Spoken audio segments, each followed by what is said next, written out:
نحمده ونصلي ونسلم على رسوله الكريم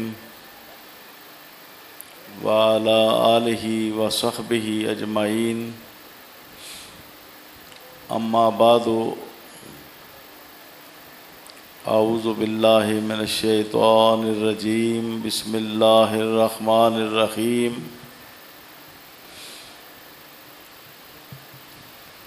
يا أيها الناس قد جاءكم برهان من ربكم وأنزلنا إليكم نورا مبينا صدق الله مولانا العظيم۔ حمد و صلات کے بعد حاجی صاحب دامت برکاتہم العالیہ یقیناً عالم ربانی تھے،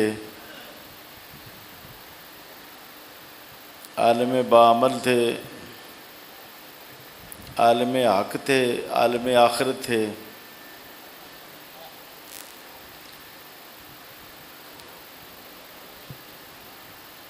ان کو دین اسلام سے سچا پیار تھا،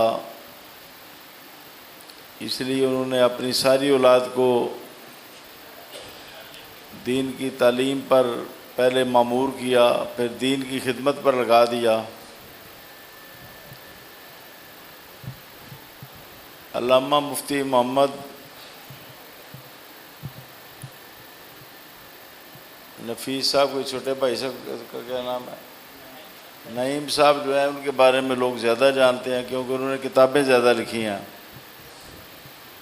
اور لوگ سمجھتے ہیں کہ وہی ایک ہی عالم ہے اولاد میں سے، وہی مفتی ہیں۔ صاحبزادہ نفیس صاحب بھی پورے عالم ہیں، انہوں نے بھی درس نظامی پورا پڑھا ہے، ہاں جی۔ اور چھوٹے نوید صاحب جو ہیں وہ تو ڈاکٹر ہیں، پی ایچ ڈی انہوں نے کی ہے۔ اور جو چھوٹے ہیں وہ کیا کر رہے ہیں، رئیس صاحب نام ہے ان کا، وہ بھی ماشاءاللہ سکالر ہیں۔ سارے بچے ہی ماشاءاللہ پڑھے لکھے ہیں۔ ان کی کتابوں سے ہمارے سینکڑوں بیٹیاں، ہزاروں جو پڑھیں، ان کے کتب خانہ سے کتابیں حاصل کیں۔ جتنے بھی طلباء پڑھے انہوں نے ان کے کتب خانہ سے کتابیں حاصل کیں۔ اب گجرات میں بھی یاسر صاحب نے، حاجی صاحب کے داماد نے، بھتیجا اور داماد، انہوں نے، نفیس صاحب بھی ساتھ شامل ہیں، بہت بڑا کتب خانہ بنایا ہے۔ وہاں پر بھی کشمیر تک لوگ آتے ہیں کتابیں لینے کے لیے۔ اس زمانے میں کتابوں کا کام بہت مشکل ہے کیونکہ کاغذ مہنگا ہو گیا ہے، کتابیں مہنگی ہو گئی ہیں، لوگوں کا شوق جو ہے نا وہ ٹھنڈا ہو گیا ہے، لوگ کتابیں پڑھتے کوئی نہیں۔ قرآن پاک کی تلاوت بھی کم ہو گئی ہے، اور دینی کتابوں کا مطالعہ تو بہت ہی کم ہو گیا ہے، حتیٰ کہ علماء بھی مطالعہ نہیں کرتے۔ میں نے اس لیے یہ خطبات لکھی ہے تاکہ علماء کو تیار شدہ تقریریں مل جائیں۔ آج میں حاجی صاحب کو ثواب چاہنے کے لیے یہ 11 نسخے لایا ہوں۔ یہ جو لوگ جمعہ پڑھاتے ہیں نا وہ یہاں سے اٹھا سکتے ہیں بعد میں، یا بھی انشاءاللہ پورے سال کی خوراک اس میں موجود ہے، علمی خوراک۔ اس کے علاوہ 50 قرآن پاک حاجی صاحب کے ایصال ثواب کے لیے میں صاحبزادہ نفیس صاحب سے کہتا ہوں کہ وہ خرید کر مجھ سے پیسے لے لیں تو وہ طلباء میں تقسیم کر دیں۔ 50 قرآن پاک، 16 سطریہ، ہاں جی۔ تو جتنا بھی ایصال ثواب کیا جائے کم ہے، ان کا اپنا بھی زیادہ راہ بہت ہے۔ ان کے پاس اپنا ذات راہ بھی بہت ہے، اور پھر اولاد بھی ان کے لیے صدقہ جاریہ بن گئی ہے۔ اللہ تعالیٰ ان کی اولاد کو اور زیادہ برکتیں عطا فرمائے۔ باقی اس وقت مسئلہ ناموس رسالت کا چل رہا ہے، لوگوں نے دلچسپی نہیں لی، یہ مجھے بہت افسوس ہے۔ میں کل مر گیا نا تو جنازے پر ہزاروں لوگ آ جائیں گے، میرے ساتھ اظہار یکجہتی کے لیے، لیکن مجھے افسوس ہے کہ حضور نبی کریم کے ساتھ یکجہتی کوئی نہیں کی۔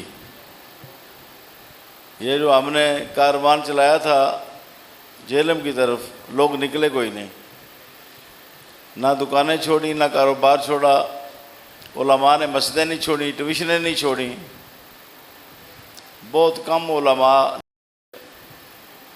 اور جو نکلے انہوں نے تیاری کوئی نہیں کی۔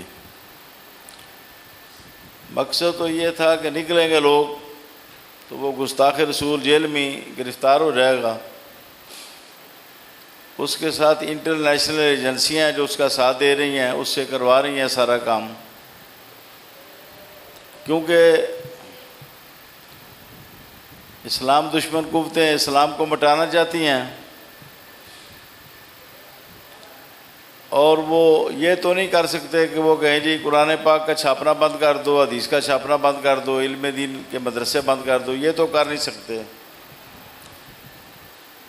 انہوں نے ہمیشہ ایسے بندے پیدا کیے جنہوں نے اسلام میں تشکیک پیدا کی اور الحاد پیدا کیا، مسلمانوں کو لائن سے اتارنے کے لیے انہوں نے بہت سے لوگ پیدا کیے جو بڑے کلیور تھے، بڑے شاطر تھے، بڑے وہ فریبی تھے، بڑے وہ دجال تھے، دھوکے باز تھے، بڑے وہ جھوٹے تھے، ہمیشہ ایسے لوگ پیدا کیے۔ میرے خیال میں یہ جو مرزا جیلمی ہے یہ بہت بڑا دجال ہے اس دور کا، اس زمانے کا۔ اس نے پہلے اولیاء کرام کی توہین کی، وہ اولیاء جن کو سب مانتے ہیں، حتیٰ کہ دیوبندی وہابی بھی مانتے ہیں داتا صاحب کو۔ داتا صاحب سے کام شروع کیا، پھر وہ ابا عزیز بستانی جو شیخ المشائخ ہیں اولیاء کے طائفہ کے اندر، ان کو برا بھلا کہا، پھر شاہ نقش بند کا مذاق اڑایا، نقش بندیوں کے پیر و مرشد کا، پھر خواجہ نظام الدین اولیاء پر کفر کے فتح لگوائے، پتہ نہیں وہ کس نے لکھ دیا ان کے بارے میں، چشتی رسول اللہ والا واقعہ، انہوں نے خود تو لکھا ہی نہیں، ان کو بھی کافر و مشرک بنا دیا، تمام چشتیوں کو، بلکہ تمام اہل سنت کو جو ان کو ولی اللہ مانتے ہیں۔ اور پھر غوث پاک تک پہنچا کہ یہ بیڑا کیسے تار سکتے ہیں۔ بھائی کرامت اللہ کی قدرت ہوتی ہے، اللہ تعالیٰ قادر ہے۔ اللہ تعالیٰ نے کتنے مردے زندہ کیے، حضرت عزیر کو نہیں زندہ کیا 100 سال کے بعد، قرآن کریم میں موجود نہیں ہے۔ حضرت عزیر کو اللہ نے 100 سال کے بعد زندہ کیا، تو جو اللہ 100 سال کے بعد عزیر علیہ السلام کو زندہ کر سکتا ہے وہ بیڑا بھی اتار سکتا ہے۔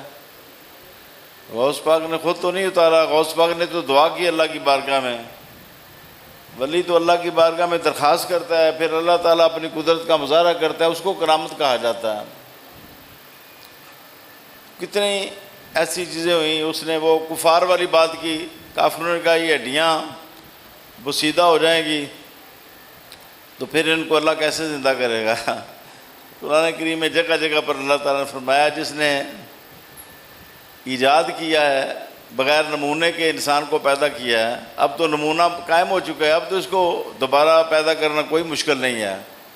نمونہ موجود ہے، اجزاء موجود ہیں، اجزاء مادہ کے ضائع نہیں ہوتے، انہی اجزاء کو پھر زندگی دینی ہے، ان میں حیات پیدا کرنی ہے، کوئی مشکل نہیں ہے اللہ تعالیٰ کے لیے۔ پھر وہ صحابہ کو گالیاں دینے لگا۔ حضرت امیر معاویہ کے بارے میں آپ کو بتانا چاہتا ہوں، جتنے خشکی کے ملک حضرت عمر نے فتح کیے، اتنے ہی سمندر حضرت امیر معاویہ نے فتح کیے. یہ وہ صحابی رسول ہیں. اور حضور نے ان کے لیے دعا کی. حضرت امیر معاویہ کے لیے حضور نے دعا کی. پھر صحابہ میں اجتہادی اختلاف پیدا ہوا جو لڑائی پر منتج ہوا، لیکن وہ مخلص تھے. حضرت علی المرتضیٰ کی شہادت کے بعد ان کے بیٹے امام حسن جو ان کے خلیفہ تھے، انہوں نے ہی صلح کر لی امیر معاویہ سے. اب اگر ہم حضرت حسن و حسین کو جنتی نوجوانوں کا سردار مانتے ہیں تو پھر ہمیں ان کا فیصلہ بھی ماننا ہے. اگر نہیں مانتے تو پھر اس کا مطلب ہے کہ ہم نے ان کے ساتھ جنت میں کوئی نہیں جانا. ہاں جی، ہمارا کوئی اور سردار ہے، وہ نہیں ہے. اگر وہ سردار ہیں تو انہوں نے امیر معاویہ کی بیعت کی، ان کو امام عادل مانا. مدینہ شریف سے جا کے صلح تو پہلے ہو چکی تھی، پھر مدینہ شریف سے دمشق جا کے اللہ رؤوس الاشہاد بہت بڑے اجتماع میں بیعت کی امام حسن نے. امام حسین کے بارے میں کہا گیا کہ آپ بھی بیعت کریں، تو آپ نے فرمایا میرے امام نے جب کر لیا تو میں پیچھے رہ گیا ہوں؟ کوئی میرے امام حسن نے جب بیعت کر لیا ہے تو میری بیعت بھی اس کے اندر آ گئی ہے. دونوں شہزادوں نے بیعت کی، اور وہ امیر المومنین کہتے رہے جس کو یہ گالیاں دیتا ہے. ہمارے کئی سنی بھی بیوقوف امیر معاویہ کو گالیاں دینا شروع کر دیتے ہیں. بھائی جب ان کی اولاد نے صلح کی، مولا علی کی اولاد نے صلح کر لی، تو ہم کون ہوتے ہیں صلح نہ کرنے والے؟ پھر ساری زندگی صلح رکھی. امام حسن 9 سال رہے، 9 سال امیر المومنین کہتے رہے. وظائف آتے تھے، ہدیے آتے تھے، تحفے آتے تھے، امیر معاویہ کی طرف سے قبول کرتے تھے. کبھی نہیں کہا یہ ظالم ہے میں نے نہیں کرنا. یزید کا تو انہوں نے نہیں قبول کیا. یزید نے کہا حضرت امام حسین سے کہ آپ یہ تہران کے علاقے آپ کو دے دیتے ہیں، یہ بڑے سرسبز و شاداب علاقے ہیں، یہاں پر تو خربوزہ بھی اتنا موٹا ہوتا ہے، پھل بڑے بڑے اچھے ہوتے ہیں. آپ نے فرمایا جب تمہارا کردار درست نہیں ہے تو پھر میں کیسے تم سے کوئی ہدیہ تحفہ قبول کر سکتا ہوں؟ آپ نے نہیں بیعت کی، امیر معاویہ کی ہے. اب یزید کی وجہ سے سب کو برا کہنا یہ کہاں کی عقل مندی ہے. حضرت عثمان غنی بھی بنو امیہ میں سے ہوئے ہیں، اور بھی بنو امیہ میں بڑے بڑے صحابہ ہوئے ہیں جن کی خدمات ہیں. کچھ لوگ ہر قبیلے میں غلط ہوتے ہیں. بنو ہاشم میں بھی بڑے بڑے اچھے لوگ ہوئے، لیکن ابو لہب جیسے کافر بھی ہوئے. بنو ہاشم کے اندر پانی پلاؤ تھوڑا. تو ایک آدمی کی برائی کی وجہ سے سارے قبیلے کو برا کہہ دینا یہ کہاں کی عقل مندی ہے. پھر وہ حضور نبی کریم تک پہنچا، کہنے لگا کل کا شوکرہ ہمیں دین سمجھائے گا. کل کا شوکرہ یہود نے کہا. یہود نے کوئی نہیں کہا. ہم نے کہا کہ یہ تیرے پیٹ کی گھڑی ہوئی بات ہے، تیرا اپنا گند ہے. کل کا شوکرہ جو تو نے حضور کو کہا ہے، کل کا شوکرہ کتنی بڑی توہین ہے. کل کا شوکرہ کسی جج کو کہے دیکھو اس کے ساتھ کیا ہوتا ہے، یا کسی افسر کو کہیں کل کا شوکرہ، پتہ چل جائے گا ہوتا کیا ہے.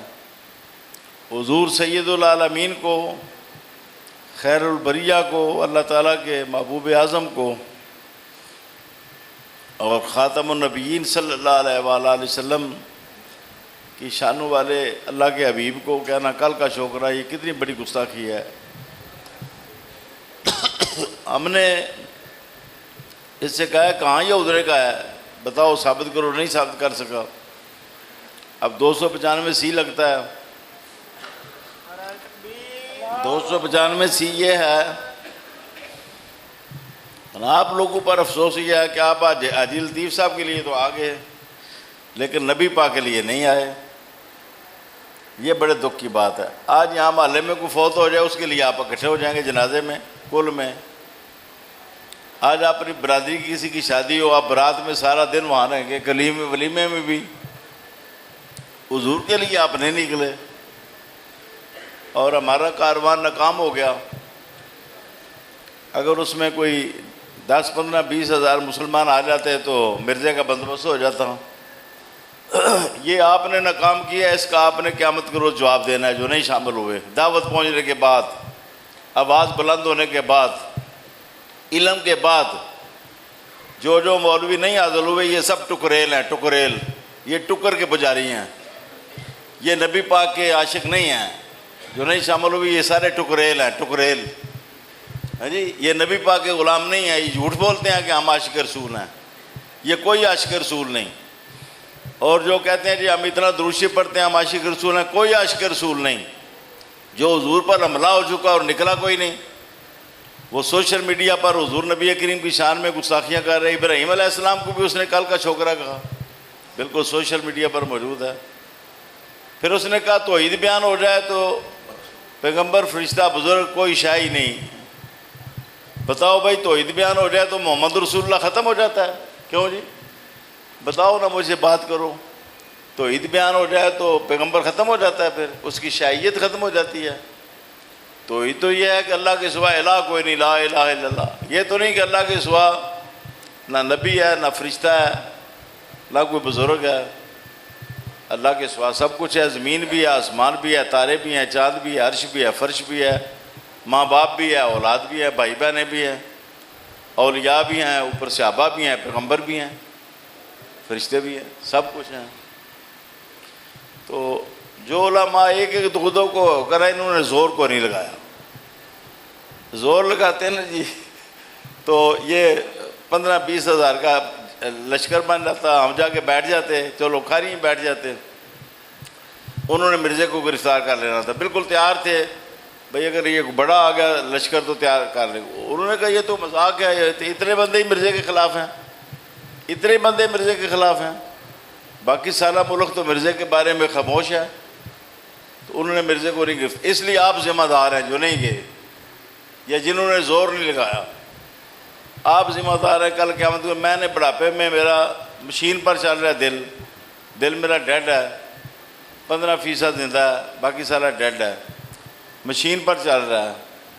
تو میں بیماری کے باوجود اس لیے نکلا کہ کوئی نکل نہیں رہا تھا، نکلنا ضروری تھا۔ بہر علمی ناطقہ تو ہم نے اس کا بند کیا محاسبہ۔ بڑے دکھ کی بات ہے کہ آپ نکلے نہیں، مسلمان نہیں نکلے، مسلمان نکلے نہیں، نکلنا چاہیے تھا مسلمانوں کو۔ اب میں آخر میں ایک بات کرتا ہوں، یاد رکھیں حضور دلیل ہیں۔ یا ایھا الناس قد جاءکم برہان من ربکم، بس 5-7 منٹ زیادہ نہیں۔ اے لوگوں تمہارے پاس ایک روشن دلیل آ گئی۔ کافروں نے کہا دلیل کیا ہے؟ اللہ ہے۔ دلیل کیا ہے جی؟ وحدہ لا شریک ہے۔ دلیل کیا ہے کہ جنت دوزخ ہے؟ دلیل کیا ہے کہ آخرت ہے؟ دلیل کیا ہے کہ فرشتے نازل ہوتے ہیں؟ تو فرمایا پیارے حبیب آپ روئے زمین کے لوگوں کو کہہ دیں کہ میں خود دلیل بن کے آ گیا ہوں، میری ذات دلیل ہے، مجھے دیکھ لو۔ پیشاب کے اندر خوشبو موجود ہے، لعاب کے اندر خوشبو موجود ہے، چہرہ جب میں مسکراتا ہوں تو لوگوں کو اپنی شکلیں نظر آتی ہیں، جب میں کرتا ہوں تو دانتوں سے نور نکلتا ہے۔ جس جگہ پر آپ پیشاب فرماتے حدیثوں میں آیا کہ وہاں پر جو پودے اگتے وہ بھی خوشبودار ہوتے تھے۔ اس سے بڑی دلیل کیا ہے؟ ساری زندگی جھوٹ نہیں بول رہا، اس سے بڑی دلیل کیا ہے؟ ساری زندگی گھبرائے نہیں، ڈرے نہیں، دشمنوں کا بڑا زور ہو جاتا تھا۔ جنگ عہد میں مثلا لے لو، کہتے ہیں شکست ہوگی، شکست نہیں ہوئی، کافروں کو شکست ہوئی جو بھاگ گئے۔ 70 بندے شہید ہو گئے حضور کے ساتھی، 70 بندے، سینکڑوں زخمی ہو گئے، لیکن حضور مردانہ وار مقابلہ کرتے رہے۔ اور بڑے سخت ترین حالات تھے اس وقت، لیکن آپ بالکل نہیں ڈرے، نہ آپ نے میدان چھوڑا۔ پھر کافر جب مایوس ہو گئے کہ ہم ان پر غلبہ نہیں پا سکتے، غلبہ پاتے تو گرفتاریاں کرتے۔ جو لوگ کہتے ہیں شکست ہوگی، شکست ہوتی تھی وہ گرفتاریاں کرتے۔ کس کو انہوں نے گرفتار کیا؟ جنگ بدر میں کافروں کے 70 بندے گرفتار ہوئے، جنگ عہد میں کس مسلمان کو انہوں نے گرفتار کیا؟ شکست کھا کے بھاگے۔ تو پھر باہر جا کے وہ کہنے لگے کہ ہم دوبارہ جائیں گے، دوبارہ ان کو نیست و نابود کریں گے۔ تو حضور نے فرمایا نہیں، ان کو اب نہیں آنا، اب ہم نے جانا ان کے پیچھے۔ 7 میل حضور نے تعاقب کیا، فرمایا جو میرے ساتھ جانا ہے آ جائے، جو نہیں جانا چاہتا میں مجبور نہیں کرتا۔ 70 آدمی تیار ہوئے۔ حضور اتنے بہادر تھے کہ 70 آدمی لے کر حضور 3000 کے مقابلے کے لیے نکل پڑے، 70 آدمی لے کر، صرف 70 آدمی۔ یہ ساری باتیں دلیل ہے اس بات کی کہ آپ واقعی سچے اللہ کے سچے رسول ہیں۔ پھر آپ کے علوم و معارف کو دیکھو، پھر آپ کی سیرت طیبہ کو دیکھو، پھر آپ صلی اللہ علیہ وآلہ وسلم کی تربیت کو دیکھو کہ جتنے صحابی ہیں سب بھی باکمال پیدا ہوئے۔ آج ہم پڑھاتے ہیں کوئی باکمال ہوتا ہے، کوئی باکمال نہیں ہوتا، کوئی ناقص ہوتا ہے، کوئی ادھورا ہوتا ہے۔ حضور نے جتنے تیار کیے وہ سارے باکمال، اور سب نے قیادت کی لوگوں کی، اور سب بھی ہر شعبے میں، سیاست میں بھی کامیاب، تجارت میں بھی وہ کامیاب، حکمرانوں میں بھی وہ کامیاب، گھروں کا نظام چلانے میں بھی کامیاب، معاشرے کے اندر خوبیاں بکھیرنے میں بھی وہ کامیاب۔ تو یہ چیزیں جو ہیں یہ دلیل ہے کہ واقعی آپ اللہ تعالیٰ کے سچے رسول ہیں۔ عقلی طور پر بھی سوچا جائے تو دلیل جو ہوتی ہے اس کی زیادہ حفاظت ہوتی ہے۔ زمین تو باہر پڑی ہوتی ہے، رجسٹری کو لوگ تالا لگا کے رکھتے ہیں، پتہ ہے نا، رجسٹری دلیل ہوتی ہے کہ یہ پلاٹ کا مالک ہے، تو دلیل کی حفاظت زیادہ ہے۔ اس لیے اللہ تعالیٰ نے نا کہیں نہیں فرمایا کہ جو میرے ساتھ کفر کرے بعد میں ایمان لانا چاہے تو لا سکتا ہے، یا اس کو قتل کیا جائے، اس کی توبہ قبول نہ کی جائے۔ لیکن حضور نبی کریم کے بارے میں بالکل واضح ہے کہ جو شخص حضور کو گالی دے، برا بھلا کہے، وہ واجب القتل ہے، اس کو قتل کرنا امت پر واجب ہے۔ امام مالک سے پوچھا گیا کہ گستاخ رسول کے ساتھ کیا ہونا چاہیے، تو فرمایا ما بقاء الامت بعد سب نبیہا من سب نبی یقتل۔ ہارون الرشید نے پوچھا خلیفہ نے، بتاؤ گستاخ رسول کا کیا کرنا ہے؟ فرمایا امت کی کو زندہ رہنے کا حق ہی نہیں اگر امت کے ہوتے ہوئے امت کے نبی کو گالی دی جائے یا برا بھلا کہا جائے، اور جو نبی کو برا بھلا کہے اس کو قتل کیا جائے۔ اب میں کہتا ہوں واجب القتل ہے، لوگ کہتے ہیں جی دیکھو جی پیر افضل قادری بڑا ڈاڈا ہے جی، بڑا کپتا ہے جی، ہاں جی چوکھا ہی ڈاڈا ہے جی، چوکھا ہی ڈاڈا ہے، ہاں جی۔ یہ تو قرآن و حدیث کے فرمودات ہیں۔ اب میں ایک آخری نقطہ آپ کے سامنے عرض کرتا ہوں۔ آپ لوگ کہتے ہیں غازیان اسلام بھی حق نہیں ہے، برحق۔ چودھری صاحب غازیان اسلام کی مخالفت شروع ہو گئی ہے، ہاں جی۔ سب سے پہلے ڈاکٹر طاہر القادری نے کی، غازی ممتاز صاحب کی مخالفت، پھر وہ غامدی ہے ایک خبیث جو حدیثوں کا انکار کرتا ہے، اس نے مخالفت کی، پھر مولانا الیاس صاحب نے اس کو جھڑکا غازی ممتاز کو، اور پھر اب غازی ریاض صاحب کو تو بہت ہی برا بھلا کہا۔ غازی ریاض جو انڈیا کے ہیں جنہوں نے گستاخ رسول مارا ہے، بدلہ لیا ہے، اس کے بارے میں تو کہا ہم ظلم و تشدد کرنے والے لوگ نہیں ہیں، نہیں ظلم ہے یہ۔